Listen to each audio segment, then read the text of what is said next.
How I equate student ownership is like stock in a company. And so if we can get kids to purchase stock in our company, which is our school, then they obviously have an investment. And so they want to check in on that stock to make sure that that stock is flourishing and growing. Welcome to Leadership Lessons, a video series through the NAESP Center for Innovative Leadership. The center is focused on connecting, sharing, and learning from NAESP school leaders all across the country. We are your hosts and lead fellows, Andy Jackson, Hamish Brewer. We're two practicing elementary and middle school principals working right alongside you in the trench to go. Hey, Andy, I'm excited about this one today. Let's go. Yeah, you know it. Kevin, we've been excited to get you on for a long time. Dr. Kevin Armstrong, principal, DuPont Hadley Middle School in Old Hickory, Tennessee, part of the Metropolitan Nashville Public School System. And you can find him on Twitter at Dr. KD Armstrong. And you know what? Most importantly, Kevin is a proud dad of two daughters. Let's go, baby. Yeah. Welcome to the show. Thanks for having me on, man. I love both of you guys and really respect your work and really excited to be here today. Yeah, right back at you. So today, the doctor is talking about student ownership and student voice, right? We're talking about something really exciting. He's going to share about his youth court and how students are taking over the discipline process, right? So what's this all about? For me, really, it's all about student ownership. And that's how I feel about our campus and our kids is they are truly invested. They truly want to make sure that our school is their second home, which is what we call Hadley, is truly their second home. But I really kind of equate student ownership to stock in a company. Nice. And so what are you going to share with us today? What are we going to watch on this video? Today we're going to watch a clip about our youth court, our student youth court. This is, I believe, our third year for having it. We were the first middle school youth court in the state of Tennessee, and it was kind of adapted after a few high schools in our area who picked it up. And I went and observed it and immediately thought that this was something that we could transition down to the middle school. But we have two courts right now. We have youth court and we have general sessions court. What you're going to see today is a piece about our youth court. And it's been really effective as far as getting kids to turn the corner as far as their behaviors, because they're hearing it from their peers as opposed to hearing it from us. Many of us are faithful watchers of shows that highlight judges in their court cases. Now the students at One Metro Middle School don't have to turn on the TV to determine who did it. They already know, as you'll see in tonight's School Patrol. We talk about the whole court process. This might look like any Metro school classroom to you. I solemnly swear to tell the truth and nothing but the truth. Welcome to Hadley Court. I will take responsibility for my actions. At DuPont Hadley Middle School. You're here because you got 10 or more demerits, and you're here so we can figure out why you got that. In the classroom of teacher Tiffany McKee. They're chosen by their peers and other teachers, and they go through a little interviewing process with current members of Hadley Court. I solemnly swear to tell the truth. Everyone here, the judge, do you talk when you're not supposed to talk? Prosecution, and the defendants, Not having your shirt tucked in. I have my shirt tucked in. Are middle school students. It's part of the restorative practices, teaching them what they did and why it was wrong, who it harmed. Do you know why you're here? Students who have received demerits for constantly forgetting their homework. Not to say it's easy fix, you just tuck in your shirt. To disrespecting others. They're making sure and they're promising to tell the truth no matter what. Are brought before a group of their peers. So you don't know why you got demerits. Including a bailiff, prosecutor, and judge. Two wrongs don't make a right. If you just tell the teacher that they can't constantly do this to you, you won't get demerits. It won't happen again. They're hearing it from their peers. And so our kids are a lot more proactive when they see wrong that's going on in the building. The idea was born after Principal Dr. Kevin Armstrong. And it's not about nitpicking with kids. It's just about them understanding there's consequences for their actions. Observed local high schools holding court. If it's something that they have to write a letter of apology or if they have to follow a custodian, cleaning the school up, we want them to own their learning and own their behaviors. So not doing homework. Christian Smith is a judge. Punitive punishment doesn't really make them think, oh, what I did was wrong. Doing this and seeing their peers trying to help them, it maybe changes their mindset a little bit. When the defendants come before Rachel Bowers, Supposed to be the class be at class on time. She's taking this seriously. Sometimes I feel like they don't take us seriously when it comes to what we're doing. Even when they don't. And it kind of upsets me because we take our personal time out of our day, but we're here to help them. Students signed paperwork acknowledging their court's recommendations. The most important thing is that you learn from those mistakes. And if they don't follow the rules of their peers, Paying attention during class, getting your work turned in on time. the next time will be full court, So you're here at general sessions. which, depending on the charges, could lead to suspension. Most people think that the students in Hadley Court are the good students. What you've done is getting you in trouble, so maybe you should stop. They're not just the good students. If you're not about helping people, Hadley Court is not for you.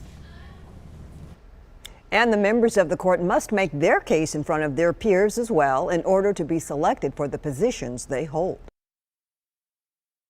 All right, Kevin, that was fantastic, man. What a great example for us all. Look, hey, give us a shout out to everybody out there listening and watching right now. If I wanted to implement a court process like this in my own school, a student-led court process, look, how am I going to go about implementing that? What are the keys to implementation of a program like this? I think first is just doing the research on the process. Getting a team together to really understand what ultimately what the outcomes are supposed to be. For us, there's nothing punitive in our process. Everything is restorative. We're a restorative practice school, and so this just falls in line with it. And so a lot of the consequences are going to fall in line of writing a letter of apology. If someone takes a Sharpie marker to the bathroom, then maybe they follow the custodian around for an hour. And really get to participate in making the school better. But it's not about suspending kids. It's not about throwing kids out on their heads. So really doing that research and really kind of coming out what the outcomes that you want to be. The second thing is I would say is finding a faculty member in your building who's on board, somebody who can really do the heavy lifting with that and really move that forward. Because it has to be somebody who truly has compassion for kids and somebody who truly has the kids' best interests at heart. And then I think that the third thing is really building the makeup of the first court. One of the things that we wanted to do is we wanted to make sure that every single grade level was represented in our court. And so we have grades 5 through 8 in our building, and our court is made up of kids grades 5 through 8. So it's pretty cool to have 10-year-olds in there with 13 and 14-year-olds, and all of them have a voice. So I would really say just really the model needs to be based on the outcomes. And then I would say teacher identification, who that person or those people are going to be. And then lastly is really the kids to make up that a first court, I think is really pivotal for the process. A student has a discipline issue, boom. What happens literally at that point? So, for example, with the attendance issues, those things can be pushed through the school counselor and through attendance clerks. We just set the threshold. For example, at X number of tardies or X number of absences, you have to go through general sessions court. I think youth court definitely 100% comes through us, okay. and that is feeded through, like I said, office referrals that come through us, and then we make the determination. So say, for example, Hamish is a kid that I've already spoken to twice about, a minor infraction, and it continues to happen. And, so what I want to do is, I want to tighten the screws a little bit. So I'm like, okay, this time you're going to go to youth court. And another thing that I forgot to mention is that we invite parents to come. I mean, it's, court date is set.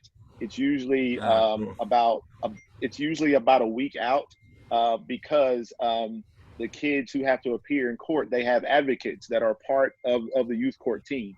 And the advocate's job is, of course, is to advocate for the kids. So they will sit down with the kid, meet with them, take notes, kind of interview them on what happened. They will then go out and interview other people who may have been, witness to what took place.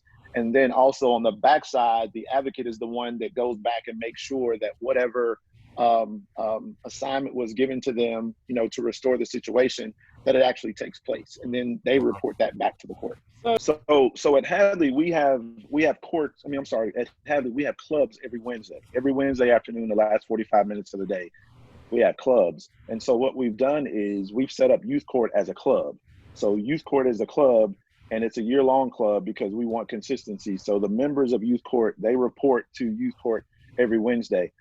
If we do not have a case or cases on that day, then they are doing research on law and doing research on their practice to try to get better at whichever job that they have. But if we have a case, then that's what happens is those kids who are involved in court, they are pulled from their club on that particular day to report to court. And so what that does for us is that we're not pulling kids out of instructional classes to go to court. It's actually, during their club time, which is another kind of sting for the kid because they don't get to go to their club today because they've got to go to court. Right, so there's sort of like some, I don't want to say like natural sort of consequences that come out of the whole thing too.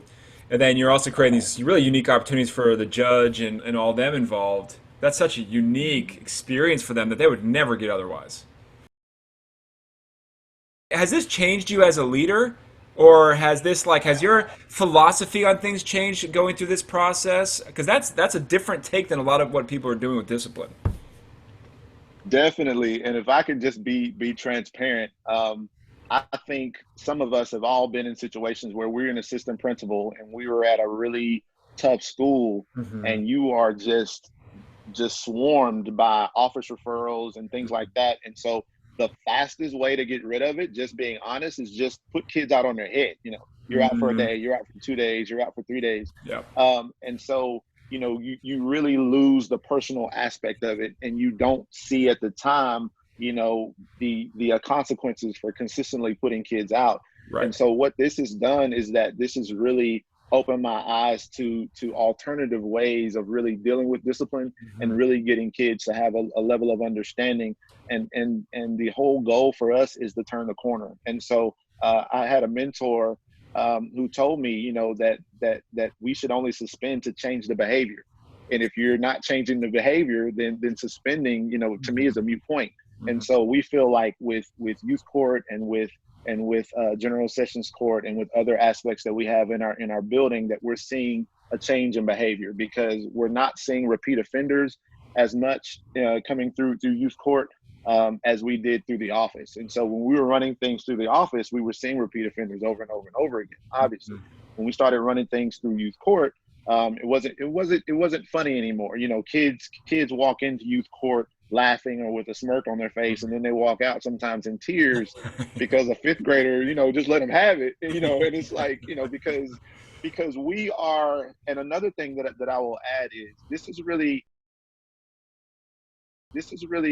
peeled back a layer for kids. I'll always say that principals, we are the Kevin Costners of the school as far as the bodyguard. Our job is really is to protect our teachers and our students from really the real, what's really going on. And so when a kid goes to court for doing something, a lot of times the kids didn't know that it happened. It was reported by a teacher. Maybe the teacher was the only person that saw it, or it may be a social media thing outside of school.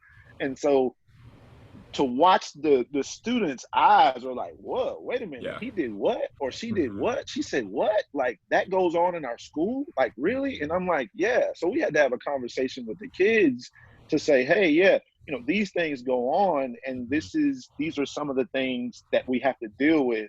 And it really opened their eyes. And I think that there's a mutual respect, because I've got a lot of respect for those kids for the jobs that they do. Obviously, you saw it on the video. But also, I think they have a deeper level of understanding and respect for us for the jobs that we do. Something to think about that a lot of people struggle with is pushback. Like, they try to implement something, but then for some reason, teachers or parents or even students sometimes just can't have it, right? It doesn't work. They don't believe in that philosophy. Did you have that level of pushback, or was it pretty seamless when you implemented this? Not at all. For us, it was seamless. Again, it was already going on in the high schools. So it was something that from a district level that they were already familiar with.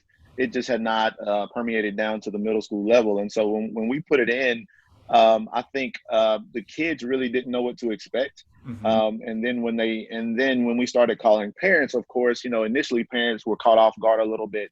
And we had, I would say, probably 1 out of every 5 parents that we would call would say, hey, I'm kind of skeptical about this. Can I attend? And then we were like, sure, you can come. And then the very first parent, I'll never forget, it was a grandmother. And at the conclusion, she came out and she told me, she said that was the best thing for my grandchild. Like my grandchild really needed to hear that, because, grandmother had been saying it, school leaders and teachers have been saying it, and they were able to hear it from their peers, and she felt like it really stuck. And so I think some of those kids don't really see the buy-in that other kids have in the school.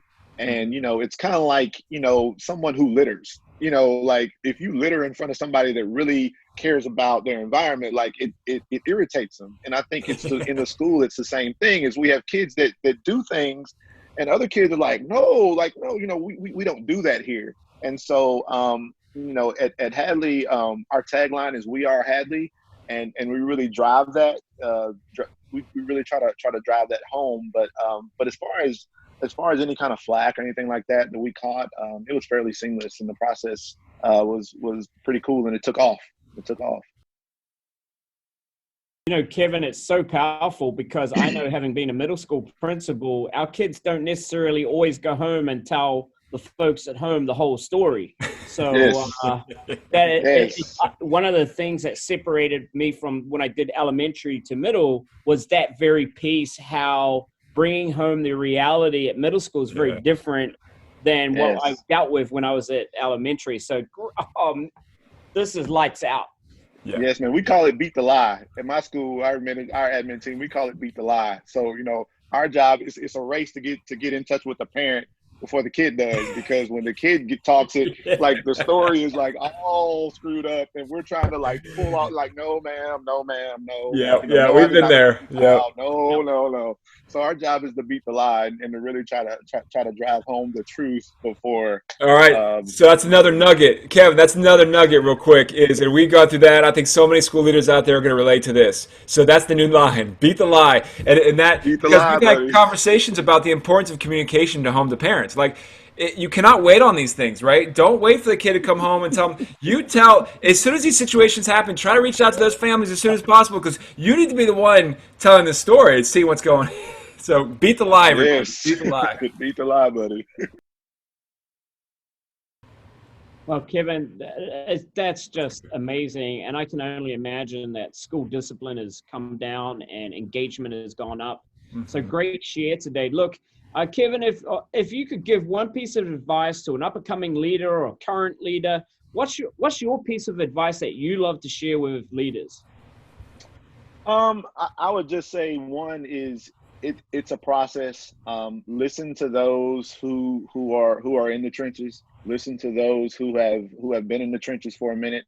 Find a mentor, and find someone who, to me, I would find two mentors. I would really find a mutual mentor, someone kind of like, for example, the two of you all. I feel like that you all mentor each other, even though you all are pretty much kind of in the same place.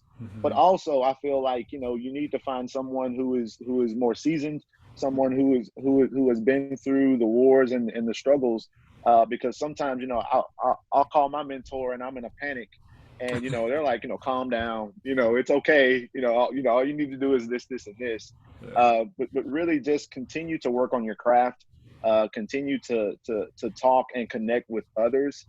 I think we mess up when we're in silos and we just kind of want to be a principal all by ourselves, and we don't want to connect with other people, because that to me is what TPA, Tennessee Principals Association, and NASP have really done for me. Is it's allowed me to connect with principals from all over the country and really learn from other people from other regions of the United States, which I can then bring back to my building and institute some change. For example, we're going to have the house system next year in the fall, and I just want to thank Hamish for that, for really being the inspiration behind that, because I really think that's just going to be an added layer to what we've got going on. But I would have never gotten to that point had he and I not connected. So yeah. Well, definitely the power of the work we do is in connections and coming together. And Kevin, I appreciate you today. I've learned from you. Me and Andy learned together. And I just want to say, don't forget to visit us online at www.nasp.org/CIL to share your school with us and see past interviews with amazing leaders from across the country.